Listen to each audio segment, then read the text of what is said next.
2025వ సంవత్సరము జనవరి మాసంలో కన్యా రాశిలో జన్మించినటువంటి వారికి గోచార ఫలితాలు ఎలా ఉన్నాయో తెలుసుకుందాం.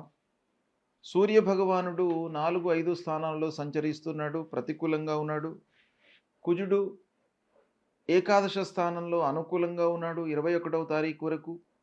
21 తర్వాత మళ్ళీ వక్రరీత్యా దశమ స్థానంలోకి ప్రవేశిస్తున్నాడు. దశమ స్థానం ప్రతికూలం.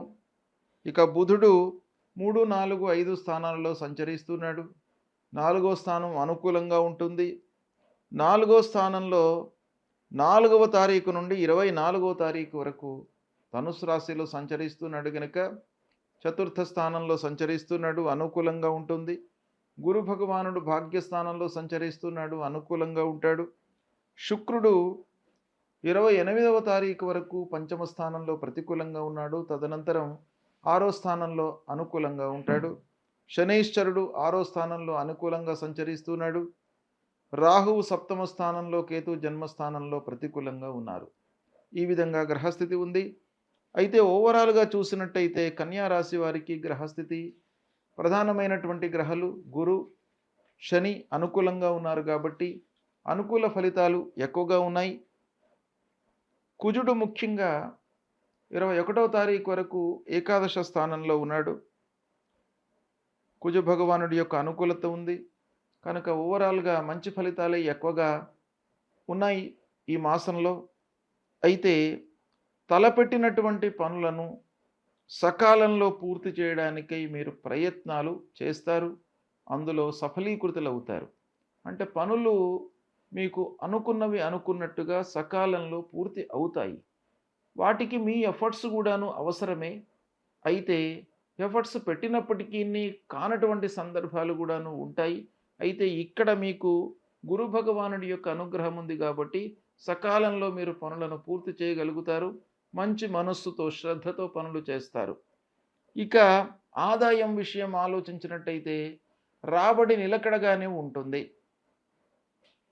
స్థిరంగా ఉంటుంది. ఉద్యోగం మీరు ఎక్స్పెక్ట్ చేసిన అంత మీకు డబ్బు వస్తుంది కాబట్టి ఆదాయం విషయంలో ఇబ్బంది ఏం కనబడట్లేదు. ఖర్చులు నియంత్రణ మట్టుకు అవసరము. స్నేహితుల మూలకంగా, దగ్గర వాళ్ళ మూలకంగా కొంత ఖర్చులు గోచరిస్తున్నాయి. అయినప్పటికీ శని భగవానుడి యొక్క అనుకూలత కూడాను ఉంది కాబట్టి మీకు అంత ఇబ్బంది లేదు. ఆర్థిక పరిస్థితి మట్టుకు స్థిరంగానే ఉంటుంది. ఉద్యోగస్తులకు ఆఫీసులో పని భారం పెరుగుతుంది, అయినప్పటికీ మీకు గుర్తింపు లభిస్తుంది. పని భారం పెరగడం, ఆ అప్పజెప్పినటువంటి పనిని మీకు ఏదైతే ఆఫీసు లోపల వర్క్ ఎలొకేట్ చేస్తారో ఆ వర్క్ లోపల మీరు అద్భుతాలు సృష్టించే అవకాశాలు ఉన్నాయి. అంటే ఆ పనిని నిర్ణీత సమయంలో మీరు చేసి ఒక మంచి పేరును సంపాదించుకునేటువంటి అవకాశాలు బాగా కనబడుతున్నాయి. కాబట్టి ఆ ఒత్తిడి, పని భారాన్ని మీరు ఒక లెసన్గా తీసుకొని ముందుకు వెళ్తారు. ఇకపోతే అధికారుల యొక్క ఆదరణ మీకు బాగా లభిస్తుంది ఈ మాసం లోపల. ఆరోగ్యాన్ని మట్టుకు నిర్లక్ష్యం చేయకూడదు. పని భారము, పని ఒత్తిడి వీటన్నిటి మూలకంగా మీరు ఆరోగ్యాన్ని నిర్లక్ష్యం చేయడము, సరి అయిన సమయంలో భుజించకపోవడము, వీటి మూలకంగా కొన్ని మీకు ఇబ్బందులు కనబడుతున్నాయి. ఇక భార్యా పిల్లలతో సంతోషంగానే ఉంటారు. సమయానికి తగినటువంటి నిర్ణయాలను తీసుకుంటారు. పిల్లల విషయంలో కానివ్వండి, ఇంటికి సంబంధించినటువంటి విషయాలలో మీరు తగు నిర్ణయాలను తీసుకుంటారు, సమయానుకూలంగా వ్యవహరిస్తారు కాబట్టి అందరికీ కూడాను సంతోషంగా ఉంటుంది. ఇకపోతే విద్యార్థులు చదువుపై కొంత మనస్సు నిలపాలి. విద్యార్థులకు ఓవరాల్గా రాణించే అవకాశాలే ఉన్నాయి ఈ మాసంలో. అయితే కొంత శ్రద్ధ మట్టుకు అవసరము. అశ్రద్ధ వైపుకు వెళ్లకుండా, అంటే ఓవర్లుక్ చేయకుండా, ఏ రోజు మనము చదవాలనో ఆ రోజే పూర్తి చేసుకున్నట్టయితే మీకు ఇబ్బందులు ఉండవు. కనుక వాయిదా వేసుకునేటువంటి ఆ ధోరణిని విద్యార్థులు విడనాడాలి. అది చేసుకున్నట్టయితే మీకు సత్ఫలితాలు కలుగుతాయి. ఇక అనవసరమైనటువంటి విషయాలను ఆలోచించకుండా ఏకాగ్రతతో ఉన్నట్టయితే విద్యార్థులు చాలా విషయాల లోపల సత్ఫలితాలను పొందుతారు. ఇక ప్రయాణాల మూలకంగా అలసట గోచరిస్తుంది. చిన్నపాటి అనారోగ్య సమస్యలు, కనుక అనవసరమైనటువంటి ప్రయాణాలు అనుకున్నట్టయితే వాటిని వాయిదా వేసుకోవడము లేదా మానుకోవడము చాలా మంచిది. ఇంకా కొన్ని జాగ్రత్తలను పాటించాలి. ఆరోగ్య విషయం లోపల మీరు ప్రథమ ప్రాధాన్యత ఇస్తూ కావలసినటువంటి అన్ని జాగ్రత్తలను తీసుకోవడం మంచిది. శ్రమకు తగినటువంటి ప్రతిఫలము ఓవరాల్‌గా ఈ మాసంలో కనబడుతుంది. అది చాలా సంతోషదాయకము. తొందరపడకుండా నిర్ణయాలు తీసుకోండి. మీకు సత్ఫలితాలు కలుగుతాయి. అన్నదమ్ములు, బంధువులు, ఆత్మీయులు వీళ్ళందరితో గూడాను మీకు సత్సంబంధాలు ఉంటాయి. వాళ్ళ మూలకంగా మీకు మంచి పనులు జరుగుతాయి. ఆస్తుల విషయంలో పూర్వం ఉన్నటువంటి తగాదాలు కొంతవరకు పరిష్కరించబడేటువంటి అవకాశాలు బాగా కనబడుతున్నాయి.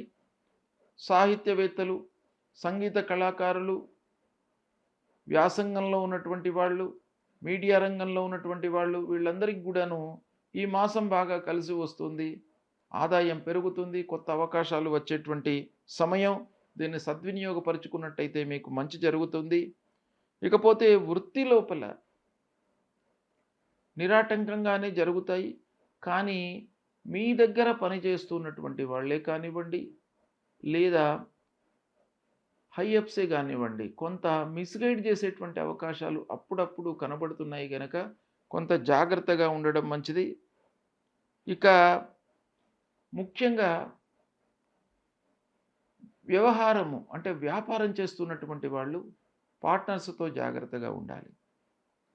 ఆ పార్ట్నర్‌షిప్ మూలకంగా కొన్ని ఇబ్బందులు తలెత్తేటువంటి అవకాశాలు ఉన్నాయి కాబట్టి పార్ట్నర్స్‌ను ఓవర్‌లుక్ చేయకుండా నిర్ణయాలు తీసుకునే ముందు వాళ్ళతో అన్ని రకాలుగా చర్చించి మీరు నిర్ణయాలు తీసుకున్నట్టయితే ఇబ్బందులు ఉండవు.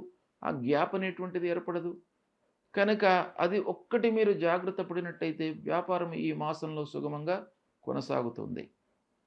అయితే ముఖ్యంగా కన్యా రాశి వారికి ఈ జనవరి మాసంలో ఏ గ్రహాలు బాగా లేవు అనేటువంటి విషయాన్ని మనం చూసినట్టయితే సూర్యుడు చతుర్థ పంచమ స్థానాలలో సంచరిస్తున్నాడు. సూర్య భగవానుడు ప్రతికూలంగా ఉన్నాడు కాబట్టి ప్రతినిత్యం కూడాను లేవగానే స్నానం చేసిన తర్వాత సూర్యనారాయణుడికి నమస్కారం చేసుకొని 3 సార్లు అర్ఘ్యప్రదానం చేయండి. నీళ్లు వదలడం. అర్ఘ్యప్రదానం అంటే సూర్యుని నిమిత్తమై 3 సార్లు ఈ దోషుడితో నీళ్లు వదలడం. ఇది చేసి మీరు నమస్కారం చేసుకున్నట్టయితే ఆ సూర్య భగవానుడి యొక్క అనుగ్రహం మీకు లభిస్తుంది. అమ్మవారి దేవాలయానికి వెళ్ళండి. రాహు కేతువుల నిమిత్తమై అమ్మవారిని కొలవండి. శివాలయానికి వెళ్ళండి. విఘ్నేశ్వర స్వామిని కొలవండి.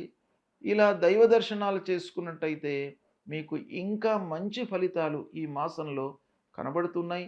సద్వినియోగపరచుకోండి. శుభ ఫలితాలను పొందుతారు.